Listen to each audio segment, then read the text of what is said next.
All right. Good afternoon. So this afternoon, I have this great opportunity and privilege to be tested, right? Kanyang umaga, napakinggan natin sa sermon, right? In 1 John chapter 4, that we are called to test whatever we hear. So ako'y nagagalak na ako ang unang, ako yung unang application, right, ng challenge kanina. So, nakatakot siya, pero praise God. Magbe-break muna tayo sa ating reforming worship. And tayo ay, we're gonna study or look at the lecture, we're gonna look at our confession, specifically chapter 26 and paragraph 4. Okay? Now, just to let you know, obviously, this past week, Roman Catholicism has elected their new pope. So this lecture is not one of those that I can say or that I can consider, providential, sobrang sakto pala. No, this is a lecture that I thought would be helpful, especially at this time. So talagang hinanda natin siya because of what's also going on. And so as Protestants or as Reformed Christians, how do we respond whenever such celebration happens, or if such conversations would come up? Of course, in your home, how do we respond lovingly to our friends and loved ones who are in the Roman Catholic religion? Second objective is that, so the first objective is that really for us to understand kung at least ano man yung, anong response natin doon. Secondly, for us to understand why the Reformers and almost all Puritans held to this doctrinal commitment, held to this position, right? That they wrote it in a paragraph in the confession. Okay? Which in their thought, actually, what ang tingin nga nila, if you're not holding to such position, medyo may hindi konting charity lang doon, especially in their time, because usually they attribute someone who does not believe this as an automatic Arminian. However, wala siyang connection sa idea ng salvation. However, because during that time, there were lots of persecutions and all. If you are not agreeing with most of the doctrinal positions of the reformers of that time, or probably you might be let's say an Anabaptist or whatever, you're allied to whatever, or you're persuaded to a different position. Okay, so they held very strongly in what we will read in paragraph 4. And this paragraph is, in fact, one of the most controversial statements in the confession. In fact, you can hold to the Baptist confession, or you can even hold to the Westminster confession and say, I just don't agree in this paragraph. Or I don't agree also in what the confession states about the infants who are considered elect. But also, I do not agree with this paragraph where it says that he fits this biblical characteristic of what the Antichrist is. So again, this is one of the most controversial statements, and it is mostly rejected by modern adherents of even our confession. And it does not affect your understanding of the gospel. So, of course, people can be united even if some of them reject this paragraph. Okay? But I think it's very important for us to understand why.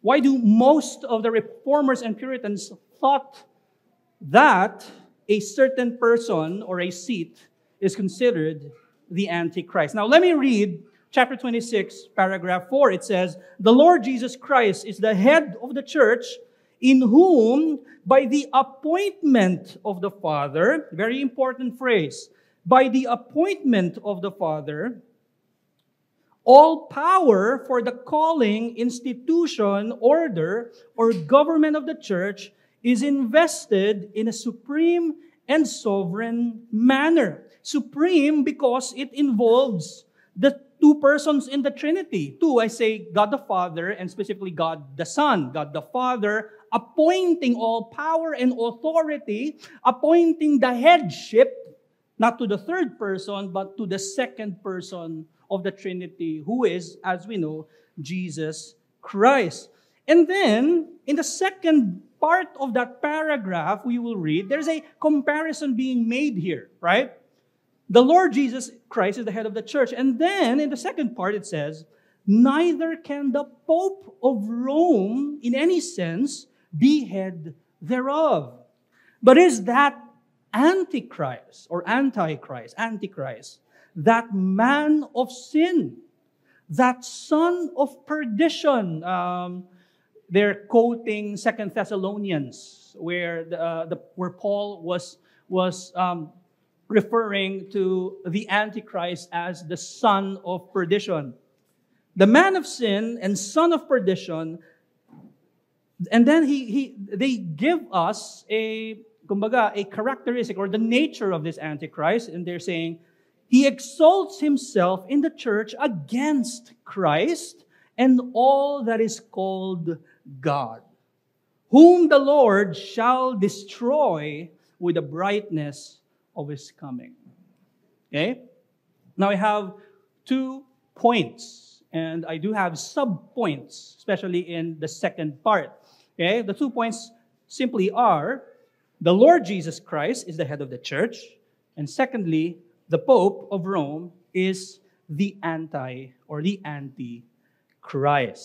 So we will dwell more on the second point, okay? But first, I'd like to go through the first. So again, the Lord Jesus Christ is the head of the church. Christ, siya ang ulo. He is the head. Okay? He directs. He gives His word. He's the one who has instituted the sacraments, all the things that the body must do. Everything that we're doing, it comes not from us. It doesn't come from other heads. Those things come from the only head of the church, who is Jesus Christ. Okay? The body will not exist apart from the head. The head is the one who gives power. The head is the one who gives authority. Right? Remember those verses when Christ says that you are to accept people into the kingdom. I'm going to hand you this key. The key ultimately is being held by none other than the head. But the head confers or grants that power and authority to the body to decide. Whoever is admitted to the kingdom of the head, and whoever is loosed, right? Whatever you bind on earth is bound in heaven. Whatever you loose on earth is loosed also in heaven, right? You see how the head not just gives to us the instructions of what to do, and that's what the head does. He also gives us the power and authority to do it, right? It does not come from other men, okay? It comes from the head, from Jesus Christ himself. If you look at Ephesians chapter 1, verses 20 to 23, okay, it says here that He worked in Christ when He raised Him from the dead and seated Him at His right hand in the heavenly places, far above all rule and authority and power and dominion and above every name that is named, not only in this age, but also in the one to come. And He put all things under His feet and gave Him as head over all things to the church, which is His body, the fullness of Him who fills all in all. It is because of what Christ has done that there was a point in history where Christ was given such authority. Right? Wait a minute. Di ba si Kristo ay Diyos? Are you saying that there was just a point in time where He had authority, and that means that there was a time when he did not have that authority? The answer is yes. Right? We're talking about his mediatorial kingship. We're not talking about his kingship as God. Of course, he is God. He has sovereign control over all things. But because of what he has done for the church, now he has authority. Now he becomes, in a sense, installed as a king. He is the head of the church. And this is something that he has accomplished. Okay? In fact, you'll see that in his language in Matthew chapter 28, verses 18 to 20. After his resurrection, he has shown himself to many disciples. And then he said, all authority in heaven and on earth has been given to me. Right? It has been given to him now as God-man. As God-man, before he did not have that authority. The God-man must live a sinless life, die on the cross, rise from the dead, ascend, right? In order for such authority, or rather, rise from the dead, and then the authority is given to him. And then now he ascends. And he sits on at the right hand of the Father. So this is something that he has accomplished, right? All authority in heaven and on earth has been given to me. Now, the head is speaking to the body. Now he's speaking to the representatives of the body during that time. He's now speaking to the pastors of the universal church at that time, who are the apostles. And the apostles were the ones who were tasked and obliged to spread this message of the kingdom. They're tasked to spread to all people that the head, that Christ has accomplished his work. He is now the head of the church. He is king. So repent of your sins and come to faith in him. That is basically the message of the kingdom, or the message of the gospel, right?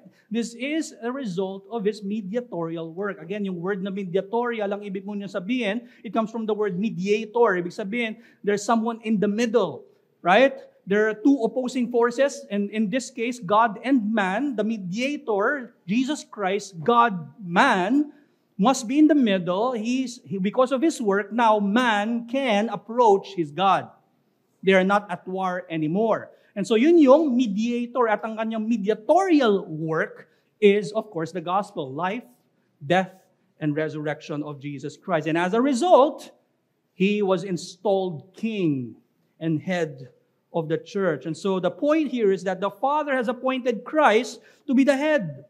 As the head of the church, Christ himself appoints the ways. He institutes the house, HOWS, kung paano sumamba, anong gagawin sa bahay ng Panginoon, paano gagawin ang sacrament, right? Lahat nito nanggaling mismo, yung instructions na ito, mga directions na ito, galing mismo sa head. Okay? The ways of proper worship and even government, right? Not only that, not only the instructions, pati yung power at otoridad galing kay Kristo because of his work. Now, if we're gonna look at the order of our confession, and by the way, in the Confession of Faith, they wrote it in a way na meron siyang order. So hindi siya arbitrary na, okay, sige, gawin natin yung chapter 7, let's talk about God's covenant, right? No, may order po siya. Okay? Kaya nga yung una, Holy Scriptures eh. And then yung second, yung Trinity at yung essence ng Diyos. Very important that the confession started with the Holy Scriptures. To say that the confession itself does not have authority, does not have final authority. Rather, it's the Scriptures. Okay?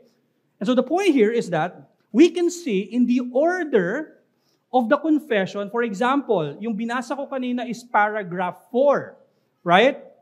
Where it says that Jesus Christ is the head of the church. Now, if you read paragraph 6, you don't need to go there, but if you have a copy of the 1689, the 1689confession.com, I'm also looking at that site. But if you look at, for example, in bagal internet, chapter 26, paragraph 6, it says here, for example, in paragraph 6, all members of the church are called to walk together. Now, saan galing yung instruction na yun? It says here, according to the appointment of Christ. Right? So you see the order. Paragraph 4, this is the head, Jesus Christ. Such headship and authority was appointed to him by the Father. So now he has it. Now Christ appoints. Now Christ gives us the ways how to worship, how to elect officers. That's what we see in the next paragraph. So you see, makikita natin dito yung headship ni Kristo and how the confession recognizes it. Okay? Now we go to the second point where the confession says, neither can the Pope of Rome in any sense be head thereof. And now they make this doctrinal commitment, right? And identifies who that Antichrist is. And they said, but is that Antichrist? And the fact that they used phrases from Thessalonians and even 1 John, right? Man of sin, the son of perdition. They're really saying with conviction, the Pope is the Antichrist. Okay? Now, we have been going through the letter of John in 1 John. Kanina, we've heard about the spirit of the Antichrist, right? But that was not the first time John spoke about Antichrist. So we can read that even in chapter 2, right? Where John spoke about it. And then he talks about antichrists and an antichrist. Okay, let's go to 1 John chapter 2, verse 18. 1 John chapter 2, verse 18. It says here, children, it is the last hour. Now, when John said last hour, he did not mean it literally. Ang ibig sabihin ng last hour, it is the hour between the resurrection of Jesus Christ or the work of Christ at ang kanyang pagdating. It's the time between His first coming and second coming. So it means that the last hour is now. We are at the last hour. Okay? We are at the last hour. Children, it is the last hour. And as you have heard, that Antichrist, singular, is coming. So now, many Antichrists have come. Therefore, we know that it is the last hour. So John is saying, we know that now is the last hour. You know why? Because there has been many little antichrists. Right? And you know what? The Antichrist will come. There is that Antichrist who will come, he's saying. Okay? Not only John, again, like I said a while ago, Paul, the Apostle Paul, spoke about the same person. 2 Thessalonians chapter 2, verses 3 to 12. I'm going to read all the verses here. 2 Thessalonians chapter 2, verses 3 to 12. It says here, let no one deceive you in any way, for that day will not come. He's talking about the day of the Lord, the second coming of Christ, where He will judge all, where He will judge all creation, Jesus Christ. That day will not come, according to Paul, unless the rebellion comes first. And the man of lawlessness is revealed, the son of destruction, or how the confession used it, which you can read also in other translations, it speaks of the son of perdition. Okay? The man of lawlessness is revealed, the son of destruction, who opposes, and see kung saan kumopya ang ating framers, right? Opposes and exalts himself against every so-called God or object of worship, so that he takes his seat in the temple of God. Now, pause tayo saglit. Very important yung phrase na yon. He's taking something that is not his. He's taking a seat in the temple of the one true God. Right? And the fact that it's capital G, right? It means that he's speaking of the one true God, and this Antichrist, the man of lawlessness, the son of perdition, is taking the place of the one who truly sits on the temple of God, in the temple of God, right? Not only that, it says, proclaiming himself to be God. Proclaiming himself to be God. As he sits at the seat in the temple of God, that is, kung hindi man lang niya sabihin, that is enough to say that he is already proclaiming himself to be God. Verse 5, it says, do you not remember that when I was still with you, I told you these things? And you know what is restraining him now so that he may be revealed in his time. For the mystery of lawlessness is already at work. Only he who now restrains it will do so until he is out of the way. And then the lawless one will be revealed, whom the Lord Jesus will kill with the breath of his mouth and bring to nothing by the appearance of his coming. And then verse 9, it says, the coming of the lawless one is by the activity of Satan with all power and false signs and wonders. Meaning, this Antichrist does not have power in a sense that inherently he has his own power. No, such authority to do evil in this world, something that was, meron siyang ano ba tawag doon? Parang backup ba yun? Parang, meron sa likod niya, parang ganon. Hindi finance may nagsusupport, in a sense. Backer, parang ganon. Pangit pala nung term. But anyway, if you read the book of Revelation, especially Revelation chapter 13, you will read there about the beast, right? The first beast and the second beast. Clearly, yung sinasabi ritong man of lawlessness is the beast, right? And then meron pang dragon sa Revelation chapter 13. And it is the dragon who, in a sense, supplies the blasphemous words that even the beast would utter. Okay? But according to the book of Revelation, the dragon, just as the dragon exists in every era, so also the beast. And so makikita natin sa writing ni Paul, it's something that it is someone who will appear in the future, right? But the fact that John also alludes to something, to an antichrist now, not only one singular figure of an antichrist that exists now, but also of antichrists. There will be those who are, in a sense, smaller ones, or hindi masyado probably as famous as the one singular prominent figure antichrist that exists also in every era. But it's not to say that, of course, the apostles were also expecting a final antichrist, right? Meron silang hinihintay na talagang lilitaw bago dumating si Kristo, but they're also saying, meron ng antichrist ngayon at meron ng antichrist ngayon. Okay? And so, there will be a final antichrist before Christ's return, but prior to the second coming of Christ, there will be antichrists, and that is now, and a singular antichrist in every era. Now, one major characteristic of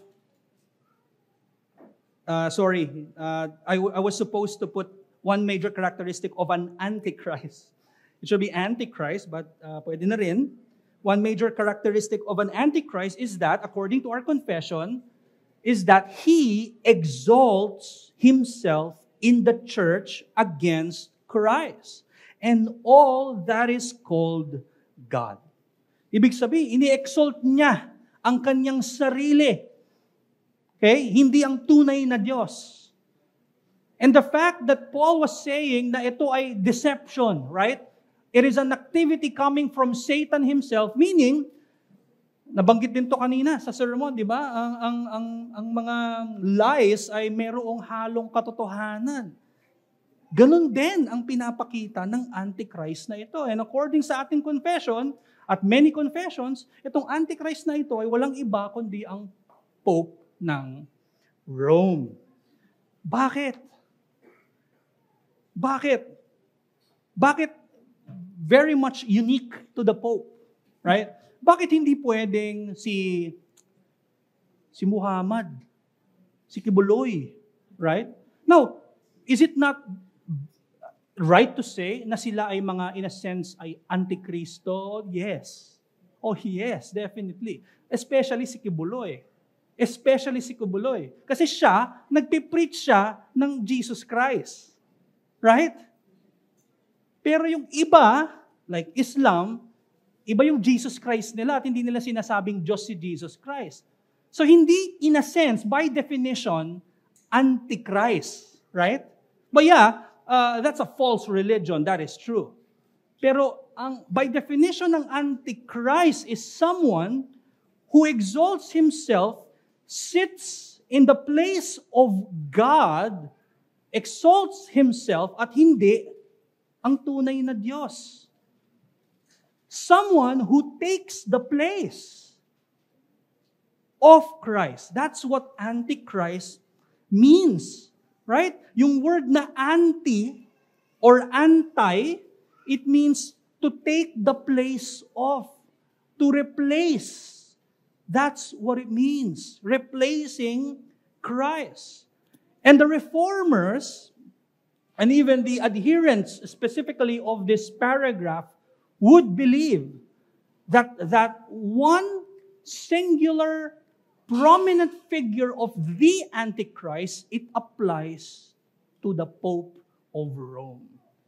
Okay? Again, we can apply the word Antichrist to more people, pero hindi sa katulad ng scale of deception na nangyayari that comes from the Pope himself.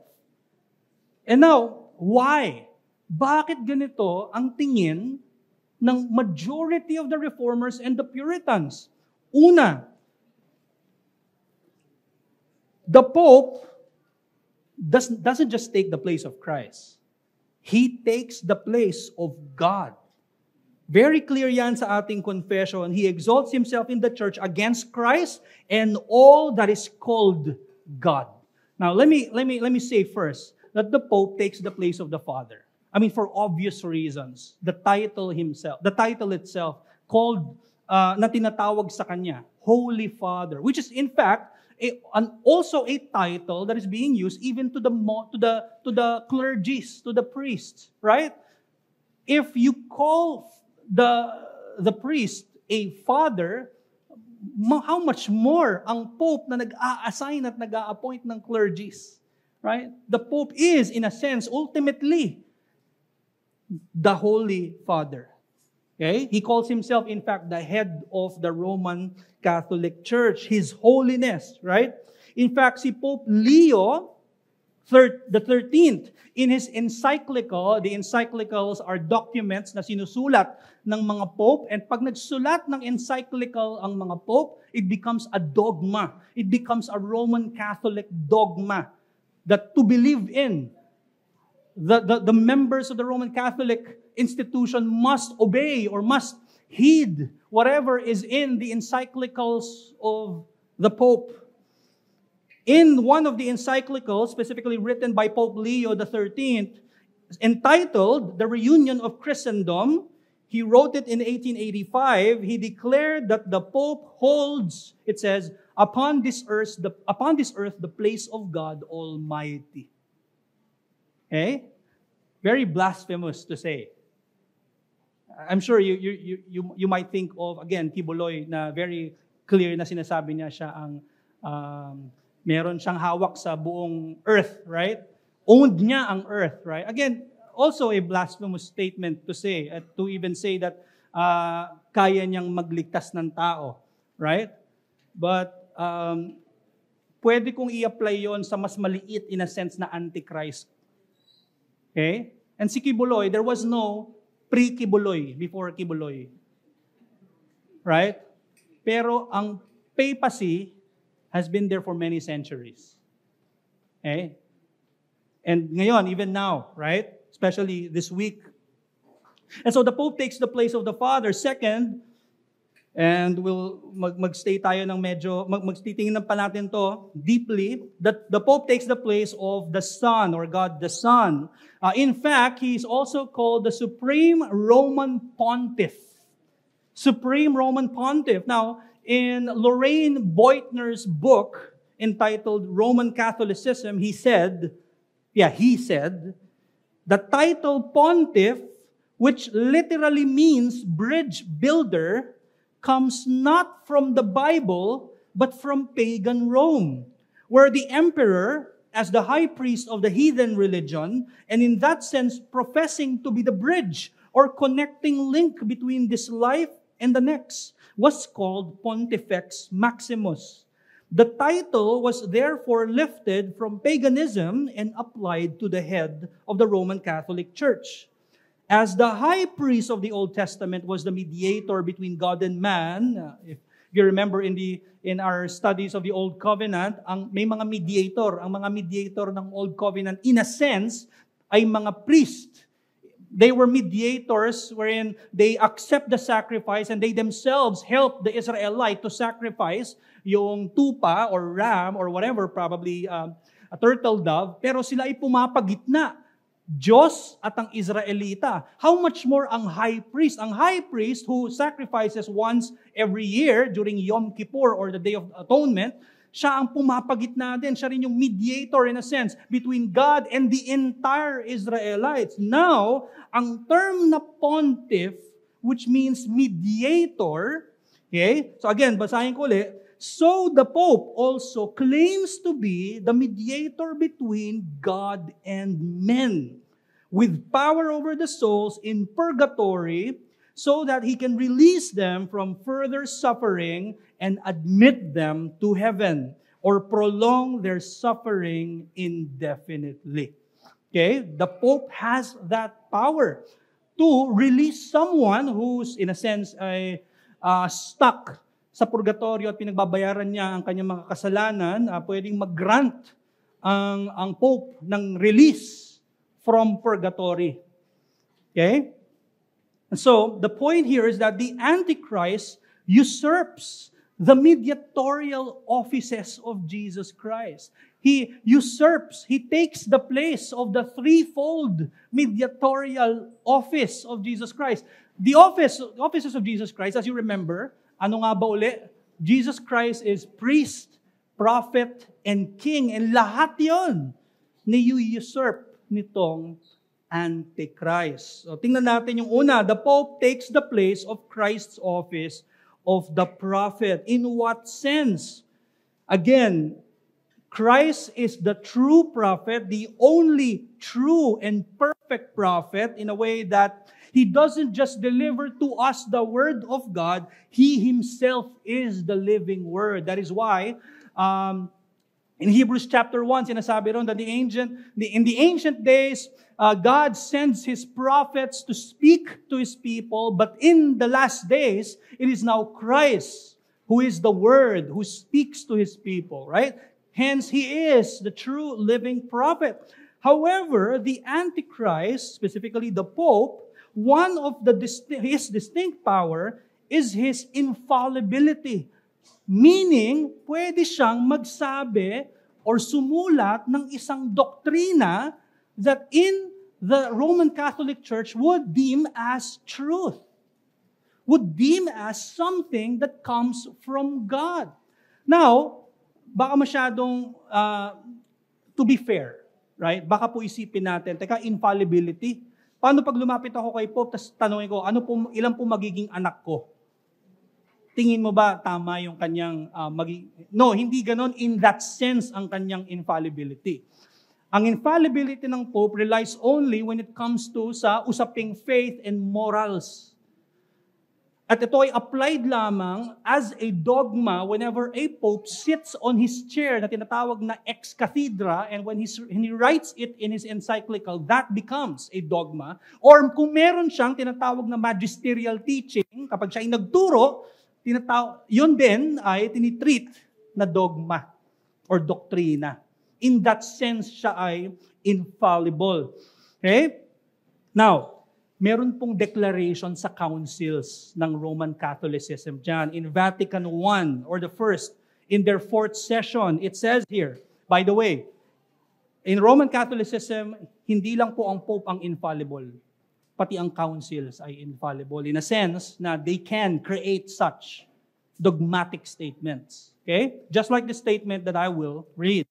It says here, we teach and define as a divinely revealed dogma that when the Roman Pontiff, siya ay yung Pope, speaks ex cathedra, meaning kapag siya ay nag-deliver ng kanyang salita o nagsulat ng kanyang salita sa kanyang encyclical nang nakaupo sa kanyang upuan, hindi po ito yung basta-basta upuan, meron siyang specific na upuan, at kapag siya ay nakaupo doon at siya ay nagsulat, ex cathedra ang tawag doon. That is when in the exercise of his office as shepherd and teacher of all Christians, in virtue of his supreme apostolic authority, he defines. Imagine, a man can define a doctrine concerning faith or morals to be held by the whole church.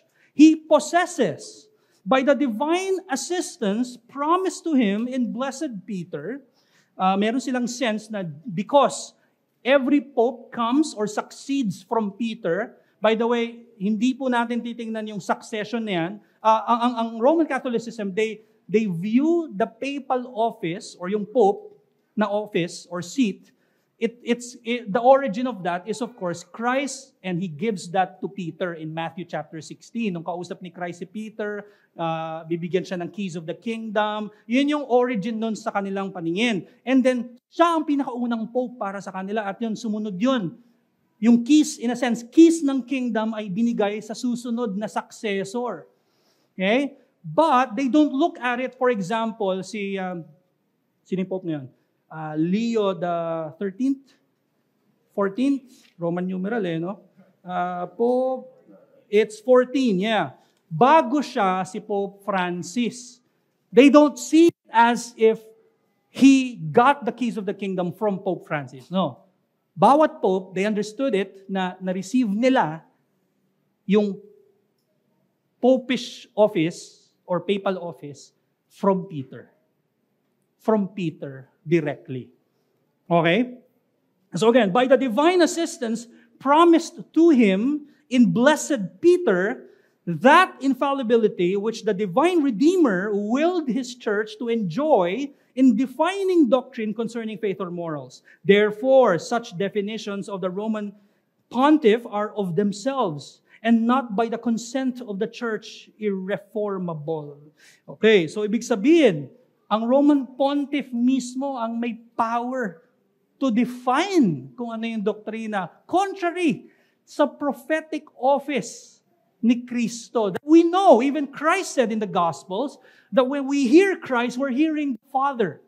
Right? It's not to say that the words of Christ are not coming from God Himself. No, we're saying that the words of Christ are coming from God Himself because Christ Himself is God. But how do we get the words? It is through Christ, the true prophet. But in the Roman Catholicism, you get it from the papal seat, who defines the doctrines of the Roman Catholic institution. So you see there how he, in a sense, takes the place of the prophetic office of Jesus Christ. So papal infallibility is restricted, like I mentioned a while ago, to those statements by the Pope on faith or morals that are given ex cathedra, speaking from his official chair, and during ordinary magisterium teachings. It's also included, by the way, in their catechisms. In their catechisms, they highlight, they're saying that they believe in the Word of God, but also they believe in traditions. And when we define traditions in Roman Catholic dogma, is that eto lahat yung mga teachings ng past popes. Tradisyon. Right? I mean, they do rosary because ito ay itinalaga before. They do the sign of the cross because, again, tradition, but it's something na itinalaga din before. Right? Or formulated before. Okay? But they're saying na ang scripture at ang tradition ay pantay. Okay? Sabi sa catechism, both scripture and tradition must be accepted and honored with equal sentiments, equal sentiments of devotion and reverence. Now, let me be clear. In our idea of tradition, in a sense that, for example, the early church wrote a lot about Christ. We don't view them as final authority in the same sense as we view scriptures, but those things are helpful, right? Tradition, yung mga tradition, in a sense, yung mga writings ng early church, even the Puritans, we quote them, right? The Reformers, we believe that those are helpful because they're in their writings, they point to Jesus Christ. And so we view them as something important, but not the same sense how we view greatly the Holy Scriptures. Pero sa Roman Catholicism, they say na equal ito. Another thing in the Catechism, in number 85, it says, the task of interpretation has been entrusted to the bishops in communion with the successor of Peter, the Bishop of Rome. So the point here is that in the RC, Roman Catholic doctrine, the authority of tradition is equal to that of the written word. But in practice, tradition, in fact, becomes greater than Scripture. Right? Yun yung makikita natin sa practice ng Roman Catholicism. One case, rosary, right? Rosary praying, it began in 11th century, but it was formalized by Pope Pius V in 1569. So it's actually something that they ought to obey because it was formalized by a pope. Not only that, even the Immaculate Conception of the Virgin Mary, the sinlessness of Mary, right, became a doctrine in AD 1854 as formalized by a pope, Pope Pius IX. Okay? Second, the Pope doesn't just take the place of the prophetic office of Christ, but also his priestly office, priest. As the true priest, si Kristo po, siya ay inoffer niya ang sacrificial lamb na walang blemish at yun ay ang kanyang sarili. At bilang priest, bilang high priest, dahil wala po siyang kasalanan, hindi po siya katulad ng mga high priest in the Old Covenant, hindi siya nag-offer ng separate sacrificial lamb. Ang in-offer ng high priest na ito, who is Christ, ay ang kanyang sarili. So the high priest is also the sacrificial lamb. He is the true high priest, the great high priest according to the book of Hebrews, right? But the Pope takes that place, right? In what sense? As we mentioned kanina, ang mga clergies, mga pare, ay tinatawag na mediator. Okay? Hindi mo marireceive ang grasya kung walang sacerdotal, kung walang pare. Importante ang mga pare. Sila yung naggagrant. Now, sino ang naggagrant at nagbibigay authority sa mga pare? Bishops. Sino ang nagbibigay ng mga authority sa mga bishops, cardinals? Si Pope. Kung matatawag nating mga mediators yung mga pare sa Roman Catholicism, how much more? How much more ang Pope?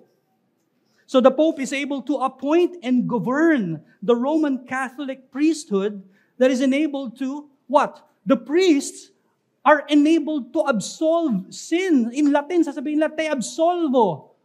Ligtas ka na. Tanggal na ang kasalanan mo. Meron silang kakayahan na yun. Mag-confess ka. Penance. Right? Mag-pray ka ng Hail Mary 10 times. Right? Para mabawasan ang iyong kasalanan. Totoo yun. Totoong dogma ito sa Roman Catholicism. Right? Again, if a regular priest can in fact do that, how much more ang Pope? Okay? Of course, again, it contradicts what the Bible says of the once for all nature of the sacrifice of Christ. That in Christ, our past, present, and future sins have been forgiven.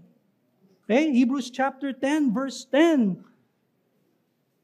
By that will we have been sanctified through the offering of the body of Jesus Christ once and for all. Not only that, the Mass, the Roman Catholic Mass, is according to the Catechism of Roman Catholic, it is a representation. It is a representation of what Christ has done. It's not just pointing to Christ. In fact, sa sacraments natin, we're in fact pointing to Christ. That's what the sacraments are there for. But sa kanila, si Kristo, in-offer niya ang kanyang sarili sa krus na may dugo. Sa misa, in-offer din ni Kristo uli ang kanyang sarili ng walang dugo. Sa cross, bloody sacrifice. Sa Mass, it is a bloodless sacrifice. Hence, it is not a true Christian worship. Hence, a true Christian must not and never attend a Roman Catholic Mass. Right? And so Pope Boniface also, by the way, the priesthood of the Pope extends even in the afterlife. In their view of the purgatory. Right? Merong distinction yan, yung venial tsaka moral sin, mortal sin rather. Yung venial, ito yung mas mga maliliit na gradation ng kasalanan. Pag namatay ka, pupunta ka sa purgatorio. At in a sense, maraming pwedeng gawing sakramento dito sa lupa para mabawasan yung time mo sa purgatory. Okay? Maraming mga sacraments na pwedeng gawin, mga kapamilya mo. And the Pope has that ability na at least palayain ka sa purgatorio. Okay? Sabi ni Pope Boniface VIII, he said, "We declare it to be altogether necessary to salvation that every human creature should be subject to the Roman pontiff." Okay? Not to Christ, not to Christ, but to the one who takes his place. Pope John 23rd, on November 1958, sabi din niya, "Into this fold of Jesus Christ, no one can enter if not under the guidance of the sovereign pontiff." That's the Roman Pope, Roman Catholic Pope. "And men can securely reach salvation only when they are united with him, since the Roman pontiff is the vicar of Christ." Later, define natin yung vicar. The vicar of Christ, and represents his person on this earth. Okay? Very clear. Also, again, Lorraine Beutner, sabi niya, "Purgatory is supposed to be under the special jurisdiction of the Pope, and it is his prerogative as the representative of Christ on earth to grant indulgences." You might have heard about indulgences. These are documents na ginagrant ng Pope para at least mabawasan ang iyong kasalanan. Primarily, kapag ang isang tao ay napunta na sa purgatorio, mababawasan ang kanyang time doon. Kung maalala niyo yung story ni Martin Luther and Pope Leo X, na kung saan dahil kailangan nilang pagawa yung kanilang napakalaking Roman Catholic establishment, and then nag-employ si Pope Leo ng mga magbebenta ng indulgences. Okay? At pag binili mo yung indulgence, mababawasan ang iyong kasalanan. Hindi lang yon, kung meron kang kamag-anak na nasa purgatorio, maaring sila ay makalaya doon. Okay? So again, that is taking the place of the mediator Christ. Thirdly, the Pope takes the place of Christ's office of the King. As the true King, we know that Christ reigns in heaven and on earth. He rules over the church. In Vatican I, 4th session, chapter 3, sabi diyan, "If anyone says that the Roman pontiff has merely an office of supervision and guidance," ito again, kung meron mang magsasabi na ang office ng isang Roman pontiff or pope ay merely pang-supervise lang or mag-guide lang ng Roman Catholic members and not the full and supreme power of jurisdiction over the whole church And this not only in matters of faith and morals, but also in those which concern the discipline and the government of the church dispersed through the whole world, or that he has only the principal part, not the absolute fullness of this supreme power. Basically, the council is saying, kung napakaliit lamang ng tingin mo ng rule at reign ng Roman Catholic Pope, at kung sa tingin mo ay hindi, ang kanyang power ay hindi absolute. By the way, mabigat na word yun. Hindi nag-a-apply yun sa kahit sinong tao. Absoluteness? Absolute only applies to the sovereign God, right? To Christ. But they're saying, but if you think that He's not the absolute fullness of the supreme power, or that this power of His is not ordinary and immediate, both over all and each of the churches and over all and each of the pastors and faithful, let him be accursed. Let him be anathema. Right? Excommunicado. Tanggal ka sa Roman Catholic Church. Hindi ka tunay na may faith sa Roman Catholic Pope and his church. Okay? Thirdly, doesn't just take the place of the Father and the Son, but also of the Holy Spirit. He calls himself the Vicar of Christ, meaning a representative of Christ. The one who works the works of Christ. They understood the Pope as a replacement of Christ, therefore a vicar. But according to John Owen, which I think, of course, very clear in the Bible, it says, he said, the Holy Spirit is the vicar of Christ. When Christ ascended to heaven, what was the next Trinitarian act of God? When Christ ascended into heaven, what was the next Trinitarian act of God? To send the vicar, the Holy Spirit. Right? The Holy Spirit is the vicar of Christ. It is the Holy Spirit who supplies the bodily absence of Christ. And by Him, He accomplished all His promises to the church. Now let me read to you the New York Catechism of Roman Catholic Church. Ito ay catechism po nila apart from the CCC or Catechism of the Catholic Church. It says, the Pope takes the place of Jesus Christ on earth. Period. Okay? By divine right, the Pope has supreme and full power in faith and morals over each and every pastor and his flock. He is the true vicar of Christ, the head of the entire church, the father and teacher of all Christians. He is the infallible ruler, the founder of dogmas, the author of and the judge of councils, the universal ruler of truth, the arbiter of the world, the supreme judge of heaven and earth, the judge of all, being judged by no one, God Himself on earth. Okay? Very clear. Now, of course, ang Roman Catholicism nag-exist mga around 6th to 7th century. But it's not to say that even in the times before that people viewed specific and prominent figures as the Antichrist. Because as we have said, there are Antichrists in every era, and there is one singular prominent figure of an Antichrist in every era as well. Okay? Now, specific to the Pope, we can, especially sa time ng mga medieval period, before the Reformation, nag-exist na, of course, ang Roman Catholicism doon, nag-exist na ang papal office. One of them, and a lot of them, by the way, there were a lot of them, ay naglagay na lang ako dyan ng konti, pero yung mga sikat na lang ang nilagay ko dyan, sila John Wycliffe.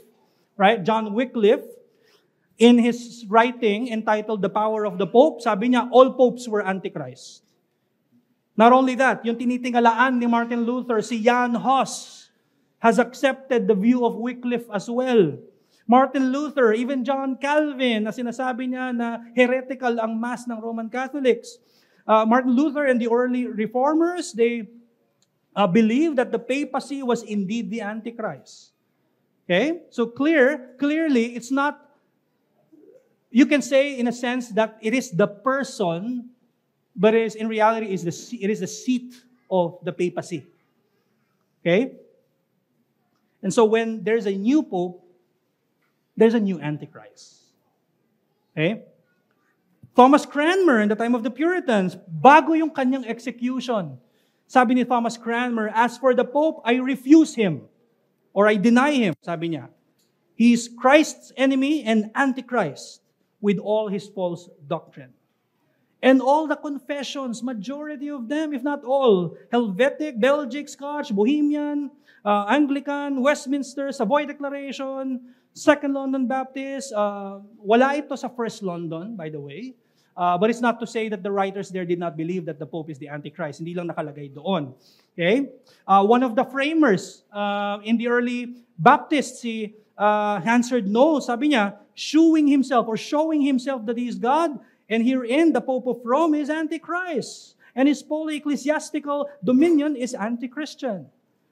One of the greats, Francis Turretin, sabi niya, "This is the united and unswerving opinion of Protestants, which they themselves expressed in numerous confessions." And so the Pope, the papal seat, is the seat of the singular prominent Antichrist. So any new Pope is a new Antichrist. Will there be a future final Antichrist? According to 1 John and 2 Thessalonians, there will be. According to the book of Revelation, they always exist as well. Okay? Now, few lessons before we end. The framers of 1689 presented 26.4 as a serious doctrinal commitment rooted in historical Protestant conviction. And I would say even that the biblical characteristics that we can see in Thessalonians and 1 John, and even in the book of Revelation, all point greatly to the papal seat. Okay? And all who replace Christ can be called antichrists, but the most prominent figure that fits the biblical characteristics of the Antichrist is the Pope of Rome. While the Catechism of the Catholic Church and all the encyclicals publicly proclaim the anti-Christocentric characteristic of papacy, the office clearly has a deceiving nature. This is something why I 100% believe, personally, why I do believe that it is the Pope of Rome who is the Antichrist, because of his deceiving nature, right?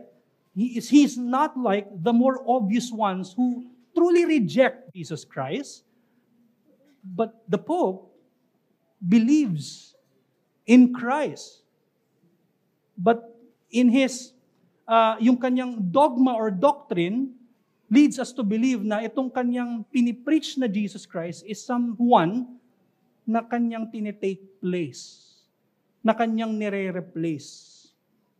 Now, I quoted and I listened to the homily of the new Pope 2 days ago, si Pope Leo the 14th. In his first homily, in the first part was English, yung second part was Italian. So, tinanscribe ko na lang, kinopya ko sa transcript ng YouTube. Sabi doon, "God has called me by your election to succeed the Prince of the Apostles." So, doon pa lang sa sinabi niya, it is implied the power that was conferred to him. What power? Infallibility, headship of the entire universal Roman Catholic Church. He understands it. It's not like this is, it's good news, he's a conservative. But he's still an Antichrist. Right? Sabi niya, "Succeed the Prince of the Apostle and has entrusted this treasure to me, so that with his help I may be its faithful administrator for the sake of the entire mystical body of the church. Is done so in order that the church may be more fully a city set on a hill, an ark of salvation, sailing through the waters of history, and beacon." He claims to be a beacon that illumines the dark nights of the world. Thirdly, we must, brothers and sisters, probably proclaim, right? 1 Timothy chapter 2, verse 5, where Paul says, "For there is only one God, and there is one mediator between God and men, and that is none other than the man Christ Jesus." Fourthly, bibilisan ko na. Fourthly, we should not pray for the next Pope to be a better one. Maybe misplaced lang ang ating, siguro, yung meron tayong desire na mas maging maayos ang buong mundo, and that's something noble, that is something good. Pero maaring nagpipray tayo, naku po, Panginoon, sana po yung next Pope ay mas maayos. The seat itself, whoever sits in the papal seat will be the Antichrist. Okay? Kahit morally, sinasabi natin, mabait ito. Right? But he's taking the place of God. Rather, we ought to pray for, first, the Pope to truly repent at umalis sa office and have faith in the true Christ. Secondly, we ought to pray that the entire apostate Roman Catholic system to collapse. In other words, imprecatory. Okay? To pray for the entire system to be thrown into the sea, according to same words ni Jesus Christ sa Mark chapter 11 verse 23. Ang context nun sinasabi ni Kristo, kung meron kang pananampalataya, sabihin mo na itong bundok na to ay matapon doon sa karagatan. Kung talagang malalim ang iyong pananampalataya, tell this mountain to be thrown into the sea. Now, hindi na sinasabing literal na mountain. Pero yung mountain is a kingdom or a religious system that we ought to pray for such religious systems that are against the works and person of Christ. But we ought to pray for them to, in a sense, thrown into the sea, collapse. And we ought to do that. You know why? Because many people, maybe our loved ones, are being deceived. They're being deceived. And lastly, and this is the great hope that we can read from the paragraph, right? All antichrists will meet their end in the coming of Jesus Christ. You can read that in Revelation chapter 20, verse 10. Here is the hope. The Antichrist will die. The new Antichrist will die. But another Antichrist will rise. But he will die again. He will die, not die again. The office ay mawawala saglit, pero magra-rise uli. At mamamatay ang Antichrist, and he will rise again. But our hope is that Christ is alive, and he reigns. And when he returns, all the Antichrists will meet their end. That ends our lecture. Siguro kahit 2 questions before we end. Yes. PX. Ay, AJ muna.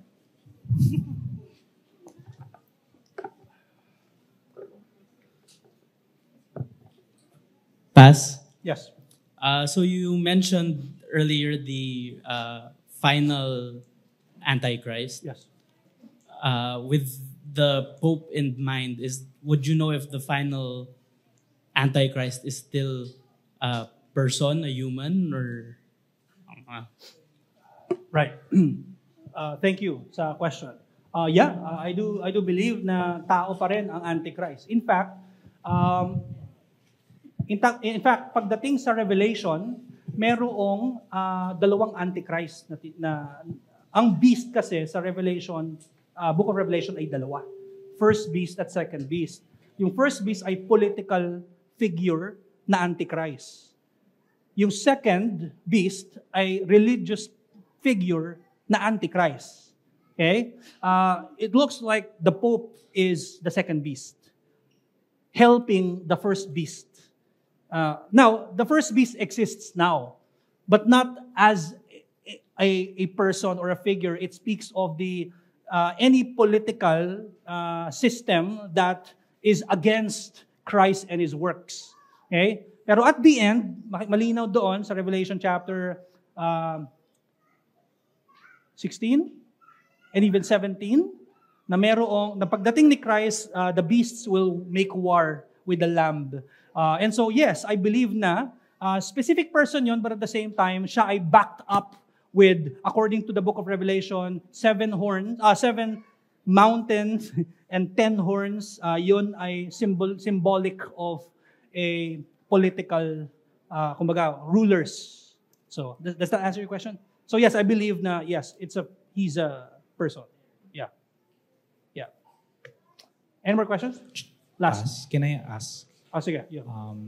So is it correct to say that we believe na based on yung isang point niyo po sa lesson na a pope can be saved pa? Oh, definitely. Anyone can be saved. Pero- Walang malayo sa grasya ng Panginoon. Kaya yun yung prayer natin na, if kaya, di ba? Pero Yes. it's only the final Antichrist na obviously hindi.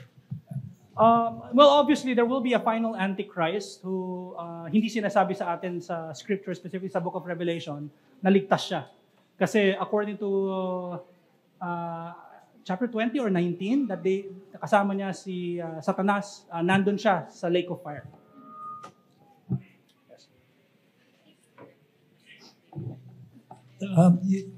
Di ba yung yung claim of infallibility, even if it is only applicable to matters of faith, no?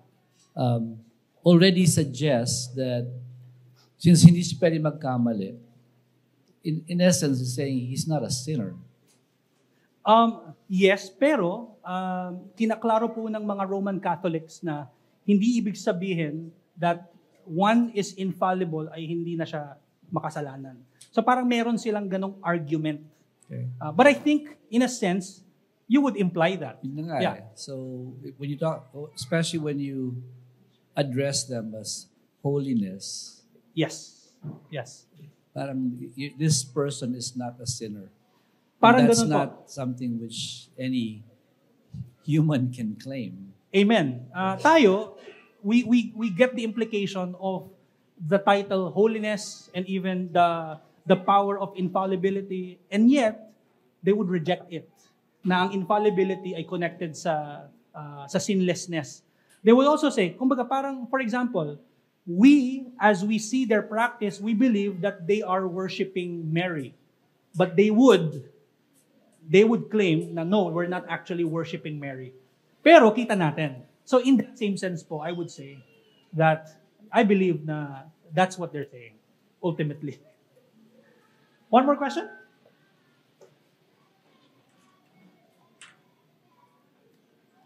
All right, sige, let's pray. Let's pray. Our Most High God and Heavenly Father, thank you for Christ is the head of the church. Lord, everything that we're doing in church ay galing, Panginoon, sa aming Panginoong Jesucristo. And so, salamat po. Nawa ay maging tama ang understanding namin kung sino si Kristo. Nawa, Lord, mas maging malalim ang understanding namin sa gospel so that whenever a teaching, makarinig kami ng turo, ay mas ma-identify namin ng kung ano yung tama at kung ano yung mali. Panginoon, salamat sa gospel na patuloy ninyong hinahain sa amin. Nawa ito ay magpalakas sa amin. Salamat po. Sa ngalan ni Jesus. Amen.